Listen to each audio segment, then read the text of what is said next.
Donald Trump ಭಾಷಣಕ್ಕೆ ಕಿಮ್ಮತ್ತು ನೀಡ್ತಾ ಇಲ್ಲ ಇರಾನ್ ಕೂಡ. ನಾವು ಮಾತುಕತೆಗೆ ಸಿದ್ಧ ಇಲ್ಲ ಅಂತ ಹೇಳಿ ಇರಾನ್ ನಾಯಕರು ಕೂಡ ಹೇಳ್ತಾ ಇದ್ದಾರೆ. ಈಗ ಅಮೆರಿಕ ಅಧ್ಯಕ್ಷ ಟ್ರಂಪ್ ಎಚ್ಚರಿಕೆಗೆ ಡೋಂಟ್ ಕೇರ್ ಅಂತ ಇದೆ ಇರಾನ್.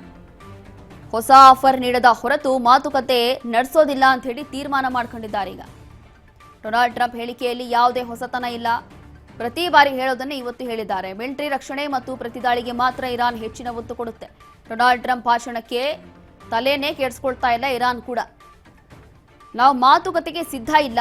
ಈಗ ಡೊನಾಲ್ಡ್ ಟ್ರಂಪ್ ಹೇಳಿರುವಂಥದ್ದು ಹೊಸ ವಿಚಾರ ಏನು ಅಲ್ಲ. ಅಮೆರಿಕ ಅಧ್ಯಕ್ಷ ಟ್ರಂಪ್ ಇವತ್ತು ಎಚ್ಚರಿಕೆ ಕೊಟ್ಟರು, ಅದಕ್ಕೆ ಯಾವುದಕ್ಕೂ ತಲೆ ಕೆಡಿಸ್ಕೊತಾ ಇಲ್ಲ ಇರಾನ್. ಈಗ ಯಾವುದಕ್ಕೂ ತಲೆ ಕೆಡಿಸ್ಕೊತಾ ಇಲ್ಲ, ಆರಾಮಾಗಿದ್ದಾರೆ. ಡೊನಾಲ್ಡ್ ಟ್ರಂಪ್ ಹೇಳಿಕೆಯಲ್ಲಿ ಯಾವುದೇ ಹೊಸತನ ಇಲ್ಲ. ಪ್ರತಿ ಬಾರಿ ಏನಾದರೂ ಇದೇ ರೀತಿಯಾದಂಥ ಹೇಳಿಕೆಯನ್ನು ಕೊಡ್ತಾರೆ. ಹಾಗಾಗಿ ಇವತ್ತು ಅಂಥದ್ದು ಹೇಳಿಕೆಯನ್ನು ಕೊಡ್ತಾ ಇದ್ದಾರೆ ಅಷ್ಟೇ.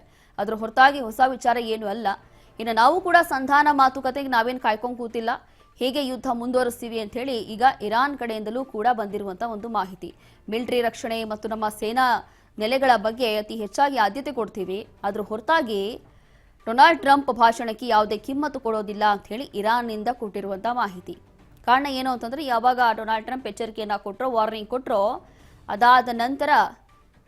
ಅದಾದ ನಂತರ ಇದೀಗ ಇರಾನ್ನಿಂದ ಬಂದಿರುವಂಥ ಮಾಹಿತಿ.